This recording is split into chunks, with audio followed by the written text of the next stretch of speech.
Je suis partie pour un échange entre la FADU, la Faculté d'architecture à Buenos Aires, et l'École nationale supérieure d'architecture à Paris en 2013. D'abord, c'était pour un échange de 6 mois, puis après, j'ai prolongé les séjours d'1 an et finalement, j'ai pris la décision de rester. Et pourquoi j'ai choisi de faire cet échange, c'était parce que au début, je voulais partir en Europe et vu que j'avais eu la langue française dans mon lycée, et puis j'avais une très bonne amie de l'école d'archi qui voulait y aller, donc on s'est décidé pour Paris et c'était un très bon choix.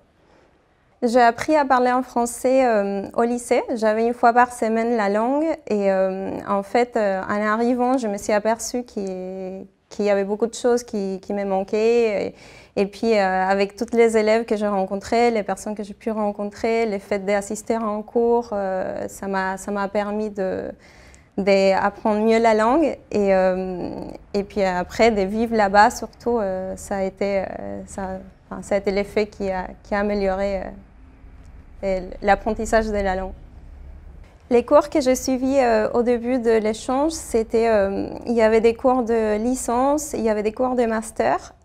C'était très intéressant parce que j'ai fait des cours qui n'étaient pas seulement spécifiquement liés à l'architecture, mais il y avait beaucoup des autres disciplines qui se mêlaient. Donc j'ai pu apprendre les arts plastiques, il y avait des cours de sociologie, d'histoire, et ça c'était vraiment très riche pour mon apprentissage. Et puis après, je pense que c'est vraiment ça qui a influencé le fait que j'ai décidé de rester. C'était vraiment cette richesse interdisciplinaire que je trouvais à la Villette qui s'est développée beaucoup. Et puis après, il y avait aussi l'effet qu'il y avait énormément de nationalités différentes qui étaient à l'école. J'ai pu rencontrer des gens de plusieurs pays et ça, vraiment, c'était très riche au niveau des échanges, au niveau des choses qu'on s'est racontées. Et puis dans les différences, je pense que c'est des systèmes qui sont assez complémentaires. Après, voilà, il y a ces côtés interdisciplinaires qui est très intéressant à la Villette.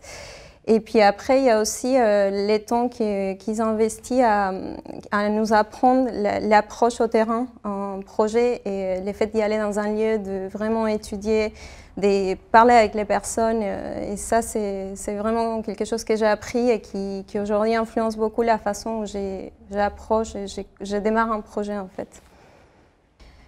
Pendant mes études à la Villette, j'ai un voyage, un cours qui m'a beaucoup marqué, c'était un Master 1, les projets que j'ai suivis sous la direction d'Olivier Boucheron, Marianita Palumbo et Monica Colali.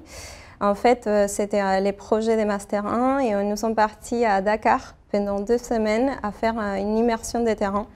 On allait étudier un binôme ou 3 personnes, un quartier, chaque groupe avait un quartier et puis on allait tous les jours pendant 2 semaines à rencontrer les gens qui vivaient sur place, à poser des questions. On a fait avec ma binôme Shama, on a fait de grands carnets dessinés du quartier, des pratiques spatiales que les gens faisaient. Et ça, c'était vraiment incroyable parce que j'avais jamais eu cette opportunité d'y aller dans un lieu, de vraiment m'immerger de cette façon-là, de dessiner. Et puis, on avait fait en amont une grande étude sur Paris, de connaître un peu la population, la religion, les pratiques culturelles des gens. Et ça, c'était vraiment quelque chose, une façon d'aborder un projet qui est excellente en fait et qui m'a appris la Villette et puis que j'ai pu reproduire après derrière dans mes autres projets. Et un peu dans la même ligne, un peu différemment aussi, un peu pour mon PFE, mon projet de fin d'études, j'ai eu les 2 professeurs que j'ai eus, c'était Monji Amami et Fiona Meadows. Et cette fois-ci, on a fait un projet à Paris, en banlieue parisienne, à La Courneuve. Et c'était super intéressant parce que déjà, Monji Amami était aussi paysagiste. Donc, il nous a amenés un peu dans tout cet univers du paysage, de la nature, de l'agriculture, de la pensée écologique qu'on n'avait pas, que moi je connaissais, mais peut-être pas autant. Et ça a beaucoup influencé les projets. On a étudié l'aspect social aussi, les grands ensembles. On allait tout le temps, pareil, avec ma binôme Chama, qui est d'origine réunionnaise. On allait sur place, on parlait avec les gens et puis on dessinait beaucoup aussi. Et c'était une façon d'apprendre les territoires pour après développer un projet derrière. Pendant mes études, c'est vrai que j'ai développé un volet assez intéressé, qui s'est intéressé beaucoup à l'aspect social. Ça a commencé plutôt à l'école de la Villette, pendant mes années académiques à l'ENSA-PLV, où pendant les projets à la Courneuve, j'ai pu rencontrer des populations qui vivaient des situations difficiles, qui étaient des immigrants ou des personnes qui étaient dans la rue. Et ça m'a beaucoup marqué, ça m'a donné envie d'approfondir ces thématiques-là, en fait, connaître les problématiques de l'immigration, des personnes sans logement. Et donc, j'ai travaillé avec un campement des personnes qui étaient face à la mairie à cette époque, qui n'avaient pas un logement. Et donc, on allait sur place avec Chama, ma binôme, à les rencontrer, à écouter leurs problématiques, à imaginer des habitats pour ces personnes-là, de quelle façon on pouvait instaurer une dynamique au niveau territorial pour que ces personnes-là puissent trouver leur place. Et donc, voilà, ça a été plutôt pour mon projet de fin d'études. Et puis aussi à Dakar, il y a eu aussi, je pense, une partie de cet intérêt qui s'est exprimé à travers la façon où on a développé notre projet et puis les populations qui nous intéressaient, des mêlées dans nos idées et nos projets. Et après, il y a eu aussi, donc vu que j'avais développé cette volet plutôt social, je me suis dit pourquoi pas y aller voir aussi ce qui se passe dans mon pays. Et pour mon mémoire des Master 1, qui dure 3 semestres, je pensais à peu près, j'ai fait une immersion dans la Villa 31. Bon, aujourd'hui, ça s'appelle Barrio 31. Et en fait, c'est une bidonville très emblématique de Buenos Aires. Parce que justement, elle se trouve au milieu de la ville et il y a cette différence avec cette ville très développée et cet habitat qui est en développement, qui est en métamorphose tout le temps. Et donc, je suis allée, à chaque fois que j'ai rentré à Buenos Aires, j'allais une fois par an rencontrer ces personnes et amener cette façon que j'avais appris à Dakar ou à la Courneuve d'aborder un projet, les faire de la même façon au Barrio 31. Et donc, rencontrer les gens, prendre des photos, dessiner et surtout faire un registre. Pour moi, c'était très important de faire un registre des habitats et des pratiques spatiales que ces gens ont sur place, parce qu'on les étudie jamais ou très rarement en fait. Les aspects de la culture française qui m'inspirent et qui ont fait que je suis restée dans les pays et que j'habite depuis 8 ans, je pense que c'est plutôt lié à tout l'accès à la culture, tout le développement de la culture, de cette richesse qu'il y a dans différentes disciplines. Et ça m'a beaucoup poussée à rester à l'époque. J'avais envie de découvrir un peu plus la culture française, la façon dont ça s'est formé très différemment à des pays en Amérique latine aussi. Et aussi, j'avais envie vu la taille démographique de la France, qui est très différente, c'est que je connaissais moins dans mon pays, un pays très large, où pour connaître, il faut voyager beaucoup. Je voulais connaître cette échelle et puis découvrir différents endroits en partant facilement et en allant facilement dans des autres villes. Parce qu'en étant à Paris, c'est la capitale et c'est une façon de vivre, mais j'avais aussi envie de découvrir la façon dont on vit en campagne, un peu plus loin. Et aussi, je trouve qu'en France, et je me suis aperçue avec les années qui passent et mes expériences de vie dans différents endroits en France, c'est qu'il y a une vraie valeur de l'artisanat, de savoir-faire locaux.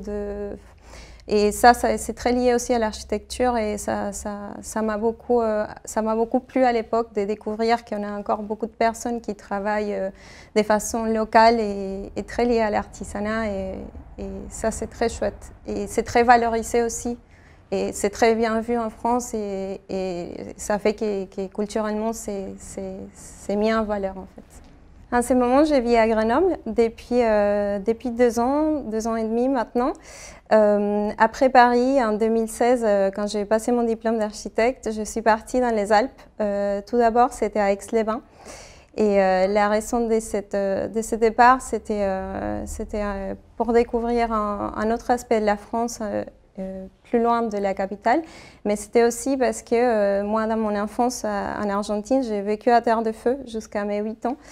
Et donc, j'ai des racines plutôt montagnardes et j'avais vraiment envie de découvrir les Alpes, comment on vit là-bas, les montagnes.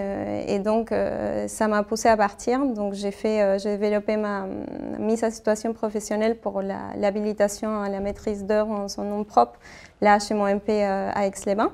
Et puis après, une fois obtenu ce diplôme, j'ai déménagé à Grenoble, où j'habite actuellement. Au début, j'ai habité en centre-ville et petit à petit, je me suis éloignée. Maintenant, j'habite dans les hauteurs, près de la montagne, en nature, dans une zone plutôt rurale, qui me plaît énormément et où j'ai trouvé une atmosphère pour développer mon architecture et découvrir aussi ce qui se fait dans la région. J'ai travaillé à Grenoble. Pendant 2 ans, j'étais dans une agence d'architecture où j'ai beaucoup appris et puis depuis début de cette année, 2021, j'ai pris la décision de me mettre à mon compte. Je me suis inscrite à l'Ordre des architectes d'Auvergne-Rhône-Alpes. Et j'exerce depuis très peu à mon compte. J'avais cette envie de pouvoir mélanger toutes les choses qui m'intéressent dans un projet professionnel et puis mettre toutes mes valeurs en place après ces années de travail en agence. Et donc aujourd'hui, je démarre ces projets que j'ai vraiment envie de développer. Et donc, ça m'a permis aussi de participer. Il y a 2 ans, quand j'avais cette idée de mettre à mon compte, j'ai participé dans un concours. Ça s'appelle le Festival des Cabanes, qui est dans le sud, dans les Alpes. Et donc, avec mon équipe, Vincent et Olivier, on a pu construire une cabane en autoconstruction à Faverges, dans la région. Et donc, parallèlement à tout ça, à cet aspect plutôt professionnel, j'ai pris la décision de finaliser mon diplôme d'architecture à la FADU, à Buenos Aires. Parce qu'en fait, quand j'ai pris la décision en 2013 de rester, après mon échange international à l'ENSAPLV, j'ai pris la décision de rester à Paris. J'avais 80% à peu près de mon diplôme à Buenos Aires qui était validé. Donc aujourd'hui, pour moi, c'est très important j'habite aujourd'hui en France, mais aussi mes racines et mon pays d'origine, l'Argentine. Et il est très important de pouvoir développer aussi cette architecture dans cette envie d'être à mon compte, que ce soit en France ou en Argentine, et pouvoir peut-être aussi amener toutes les choses que j'ai appris là-bas, ces aspects plutôt constructifs, de l'écologie, beaucoup de choses très riches qui ont agrandi mon expérience, pouvoir aussi les appliquer ici, et ça c'est quelque chose qui m'intéresse pour le futur. En Argentine, à part de passer mon diplôme à la FADU, on a développé un projet en famille avec mes parents. Ma mère, elle vient de Santa Fe, une province en Argentine, et en fait, dans les champs qui appartenaient à mes grands-parents et qui aujourd'hui appartiennent à ma mère, et puis avec mon père, ils se sont engagés dans un projet d'agroécologie. Le fait de développer l'agriculture sans pesticides. Et donc, je suis venue à aider, et c'est pour ça que je viens aussi pour pouvoir les accompagner. Et c'était quelque chose qu'on a discuté pendant quelques années avec mes parents, qu'on a échangé beaucoup, parce que moi, pendant mon PFE, grâce à mon professeur Mongi Amami, qui était paysagiste et qui m'a fait découvrir tout cet univers de l'agroécologie, du paysage, du respect de la nature, je trouvais que c'était important que dans ces projets, on puisse développer ça, et c'était une façon d'amener tout ce que j'avais appris aussi et développer ça en famille. Donc on a démarré aussi en même temps que mon projet professionnel personnel l'année dernière.